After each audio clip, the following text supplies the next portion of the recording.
안녕하세요. 오늘 저희가 함께 깊이 파고들 질문은 아마 많은 분들이 한 번쯤 던져보셨을 거예요. 과연 종교가 폭력의 주범은 아닐까? 바로 이 질문입니다. 네, 정말 오래된 질문이죠. 1930년에 버트런드 러셀이라는 철학자가 종교를 황금기로 가는 문을 지키는 용이라고 했잖아요. 아, 네. 그 용을 죽여야 평화가 온다고 주장했죠. 맞아요. 실제로 역사를 보면 종교 이름으로 벌어진 끔찍한 폭력들이 워낙 많아서 러셀 말이 일리가 있나 싶기도 하고요. 그렇죠. 쉽게 무시하기는 어려운 주장입니다. 그래서 오늘 이 시간에는 레베카 맥클러플린의 저서를 좀 중심으로 해서요. 이 복잡한 질문, 특히 기독교와 폭력의 관계, 그리고 다른 종교나 아니면 종교가 아예 없는 세속 이념들은 어떤지 한번 여러 각도에서 살펴보려고 합니다. 네, 좋은 주제인 것 같습니다. 정말 그 용이 문제의 핵심일까요? 한번 같이 파헤쳐 보시죠. 자, 종교와 폭력 이야기하면 진짜 거의 자동으로 소환되는 사건 있잖아요. 네, 바로 십자군 전쟁이죠. 맞습니다. 보통 생각하기에는 서구 기독교가 평화롭게 잘 살고 있던 동방 이슬람 세계를 침략했다. 뭐 이런 이미지잖아요. 그렇죠. 그런 인식이 꽤 널리 퍼져 있죠. 근데 그게 전부가 아닐 수도 있다는 거죠. 네, 그렇습니다.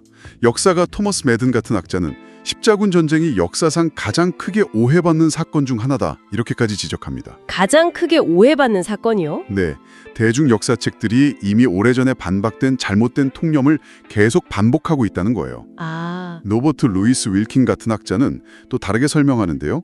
오히려 이슬람 세력에게 점령당했던 옛 기독교 영토를 되찾으려는 뭐랄까 반격의 성격이 있었다는 거죠. 반격이요? 좀 더 자세히 설명해 주시겠어요? 네, 그러니까 역사적 배경을 좀 봐야 하는데요. 기독교는 처음 시작할 때 굉장히 비폭력적인 성격이었잖아요. 네, 예수 가르침 자체가 그렇죠. 반면에 이슬람은 초기부터 종교 전파랑 군사 활동이 아주 밀접하게 연결돼 있었어요. 무함마드 사후에 이슬람 세력이 정말 놀라운 속도로 확장을 합니다. 과거 기독교 세계의 중심지였던 팔레스타인, 시리아, 이집트, 북아프리카, 심지어 스페인까지 다 정복해요. 와, 그렇게 광범위하게요? 네. 그리고 11세기가 되면요. 사도 바울 시대부터 쭉 기독교 지역이었던 소아시아, 지금의 터키 지역까지 셀주크 튜르크라는 이슬람 세력이 점령하게 됩니다. 예루살렘은 그보다 훨씬 전인 637년에 이미 한 번 무슬림 군대에게 함락됐었고요. 아, 그럼 십자군 전쟁 한참 전에 이미 함락됐었군요. 네. 그런데 초기에는 칼리프 오마르라는 사람이 일정 세금만 내면 기독교인들의 성지 순례를 허용해 주기도 했어요. 아, 그럼 처음부터 순례가 아예 막혔던 건 아니네요. 그렇죠. 그런데 1076년에 튀르크계 무슬림이 예루살렘을 다시 점령하면서 상황이 확 바뀝니다. 어떻게 바뀌었나요? 성지 순례자들이 막 공격받고 성지가 훼손되는 일들이 빈번해지는 거죠. 이런 상황이 되니까 동방 기독교인들이 서방 세계에 간절하게 도와달라고 요청을 하게 됩니다. 아, 도와달라고? 네, 결국 1095년에 교황 우르바노 2세가 유럽 지도자들을 모아서 개입을 결정해요. 이게 바로 제1차 십자군 원정의 시작입니다. 공식적인 목표는 결국 이루긴 했지만 그 과정은 정말 끔찍했잖아요. 예루살렘 함락 당시 엄청난 학살이 있었다고 들었거든요. 여성 아이들까지 다 포함해서 수만 명의 무슬림이 살해당했다고. 네, 그 기록은 정말 참혹하죠. 이건 뭐 오른뺨을 맞으면 왼뺨도 내밀라, 원수를 사랑하라, 이런 예수님 가르침하고는 완전히 정반대되는 행동 아닙니까? 맞습니다. 변명의 여지가 없죠. 게다가 십자군이 이동하면서 유대인 공동체를 공격하기도 하고, 심지어 4차 십자군 때는 같은 기독교 도시인 콘스탄티노플을 약탈하는 일까지 벌어졌다고 하니까 이건 정말... 그렇죠. 그 부분은 명백한 실패입니다. 더 나아가서 보면 북아일랜드 분쟁이나 르완다 학살처럼 아예 기독교인들끼리 서로 죽이는 그런 끔찍한 비극도 있었고요. 네, 정확히 보셨습니다. 제1차 십자군의 예루살렘 점령 과정에서 벌어진 그 잔혹행위는요. 당시 중세전쟁의 기준을 감안한다고 해도 이건 변명의 여지가 없는 명백한 기독교 윤리의 실패 사례입니다. 신약 성경은 계속 비폭력을 강조하고 있고 예수님 스스로 십자가에서 폭력을 거부하셨잖아요. 네. 그런 걸 생각하면 특히 비무장 민간인에 대한 무차별 학살은 어떤 기독교적 명분으로도 정당화될 수가 없어요. 십자군의 유대인 학살이나 4차 십자군의 콘스탄티노플 약탈 역시 기독교 역사에 남은 정말 씻을 수 없는 오점이죠. 기독교인들이 역사 속에서 끔찍한 폭력을 저질렀다는 사실 자체는 부정할 수가 없습니다. 그렇다면 기독교가 폭력적이라고 비판받는 게 어찌 보면 당연해 보이는데요. 그런데 여기서 한 가지 더 생각해 볼 지점이 있어요. 어떤 점이죠? 우리가 지금 이런 폭력은 잘못됐다고 비판하잖아요. 그 윤리적 기준, 예를 들어 우리 편이 아니더라도 인간 생명은 소중하다거나 심지어 원수까지도 존중해야 된다는 생각들. 이런 보편적인 인간에 대한 강조가 사실 상당 부분 기독교 사상에서 발전해 왔다는 점입니다. 그 기준 자체가 기독교에서 나왔다. 그렇죠. 역설적이게도 기독교는 자기가 세운 그 높은 도덕적 이상 때문에 그 이상에 미치지 못했을 때 더 혹독하게 비판받는 그런 측면이 있는 거죠. 그러니까 핵심은 기독교가 스스로 아주 높은 기준을 세웠기 때문에 그 기준에 미달했을 때 더 비판받기 쉽다는 말씀이시군요. 참 아이러니하네요. 네, 그런 면이 있습니다. 그럼 혹시 기독교 말고 정말로 평화로운 종교는 없을까요? 많은 분들이 아마 불교를 떠올릴 것 같아요. 명상이라던가 내면의 평화 같은 이미지가 워낙 강하니까요. 네, 서구 사회에서는 특히 그런 이미지가 강한 게 사실입니다. 하지만 현실을 보면 꼭 그렇지만은 않아요. 최근 사례만 봐도 불교도가 다수인 미얀마에서 로힝야족 무슬림 소수민족에 가해진 폭력은 정말 끔찍한 수준이었습니다. 미얀마 사태 말씀이시군요. 네, 군인들이 아기를 불 속에 던지고 여성을 집단 성폭행한 뒤에 불태워 죽이는 등 정말 반인륜적인 범죄가 자행됐죠. 국경 없는 의사회 추산으로는 어린이 1000명을 포함해서 최소 9,000명 이상의 로힝야족이 목숨을 잃었다고 합니다. 와, 불교 국가에서 그런 일이 벌어졌다는 건 정말 충격적인데요. 상상하기 어렵네요. 그렇죠. 역사적으로 봐도 불교 사회에서 폭력이 완전히 없었던 것은 아닙니다. 불교 민족주의가 영향을 미쳤던 스리랑카 내전도 있었고요.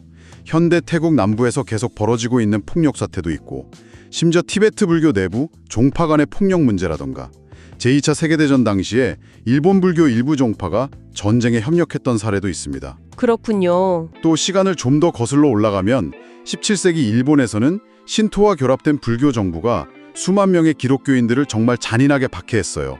이건 십자군 전쟁보다 500년이나 뒤의 일인데도 서구 중심 역사관 때문인지 우리가 잘 기억하지 못하는 경향이 있죠. 500년 뒤에요? 와. 여기서 오해하시면 안 되는 게 불교가 유독 폭력적이라는 말은 절대 아닙니다. 네네. 다만 어떤 특정 종교만이 평화롭고 다른 종교는 폭력적이다, 이렇게 단순하게 구분하기는 어렵다는 점을 말씀드리고 싶은 거예요.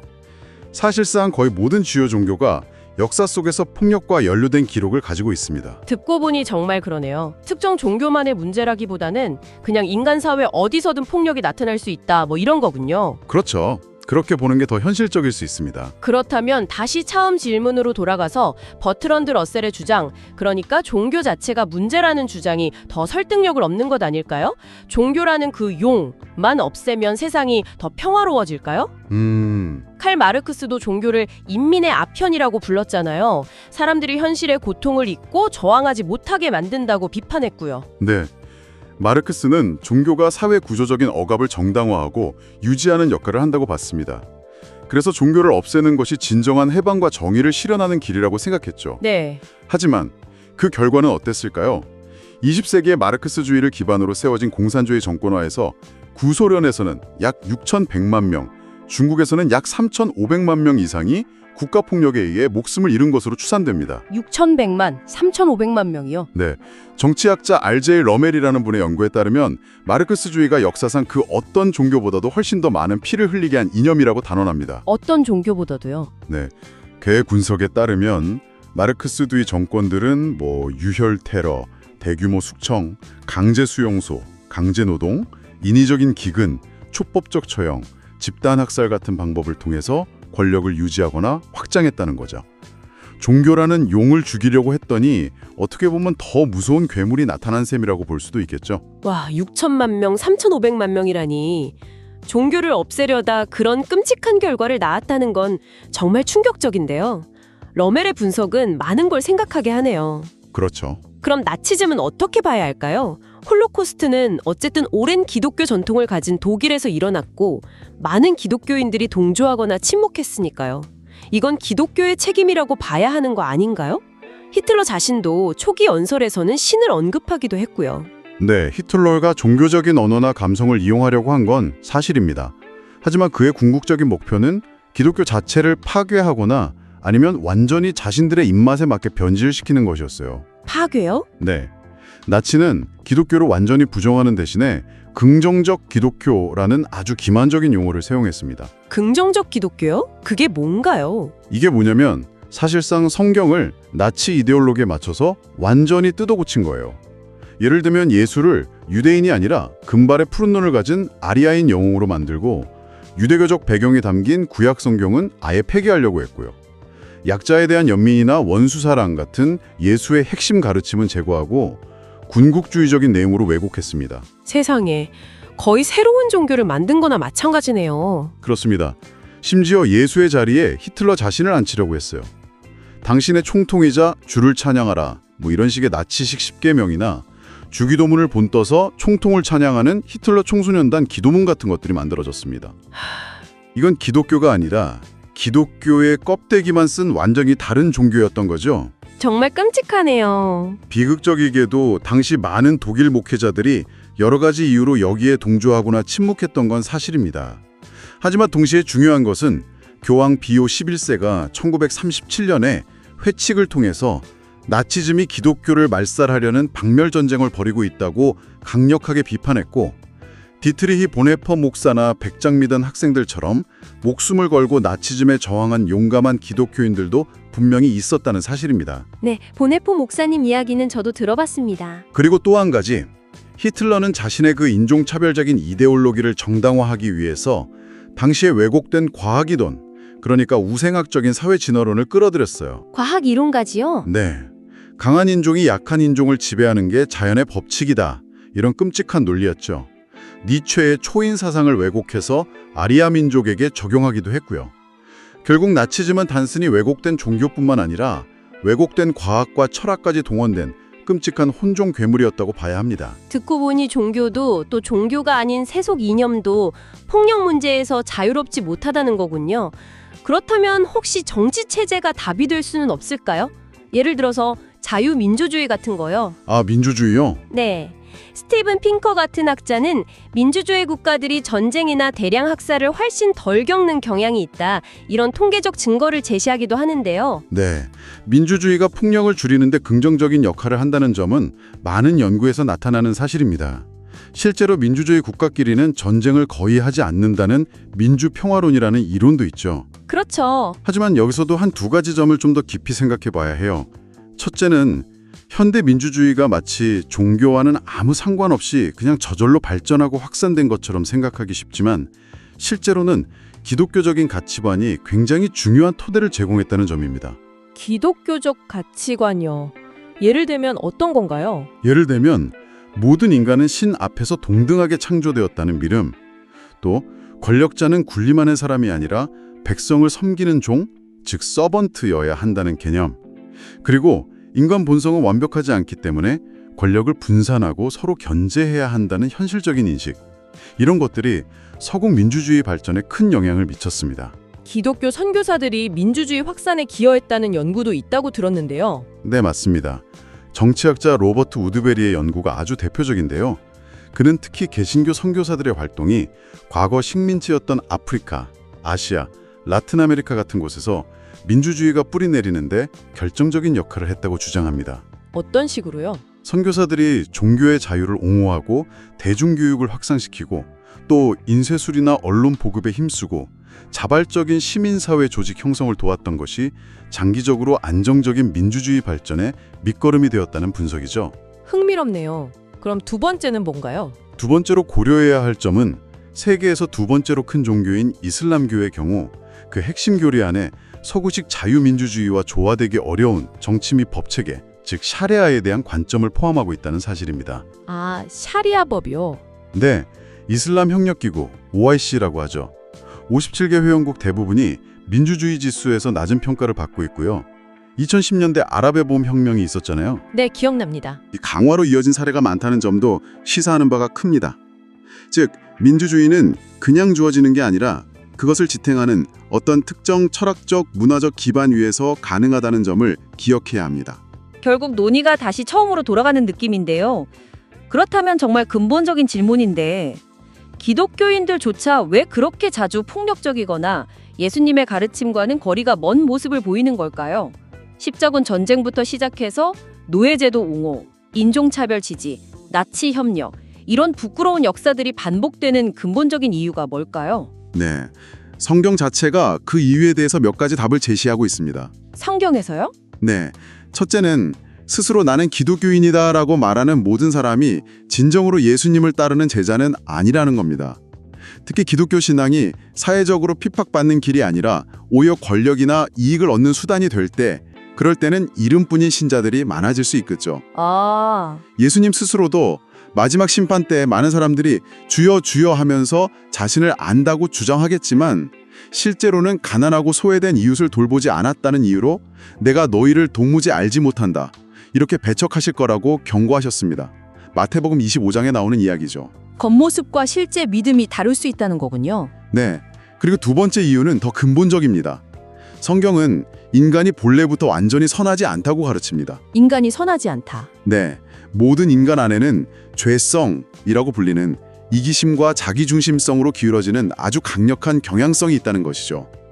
마치 핸들이 한쪽으로 약간 틀어져 있어서 가만히 두면 자꾸 옆으로 벗어나는 자동차처럼요. 비유가 확 와닿네요. 기독교인들도 예수 그리스도를 믿음으로 죄의 궁극적인 결과인 영원한 형벌에서는 해방되었지만 이 땅에서 살아가는 동안에는 여전히 그 죄의 영향력 아래에 있고 평생 동안 그 죄성과 싸워나가야 하는 존재라는 겁니다. 사도 요한도 그의 편지에서 만일 우리가 죄가 없다고 말하면 스스로 속이고 또 진리가 우리 속에 있지 아니할 것이요 라고 요한일서 1장 8절에서 분명하게 말했습니다. 그렇군요. 따라서 기독교인이라고 해서 갑자기 완벽한 사람이 되는 것이 아니라 오히려 자신의 부족함과 실패 가능성을 정직하게 인정하고 끊임없이 하나님의 은혜를 구하면서 변화되려고 노력하는 그 과정 자체가 신앙의 본질에 더 가깝다고 할 수 있습니다. 그런데 한 가지 더 궁금한 점이 생겼어요.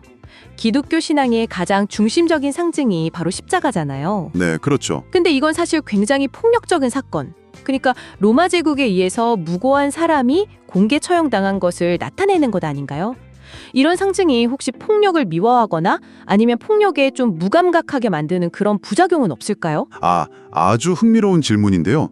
저는 오히려 그 정반대라고 생각합니다. 정반대요. 네, 폭력의 본질이 뭔가요?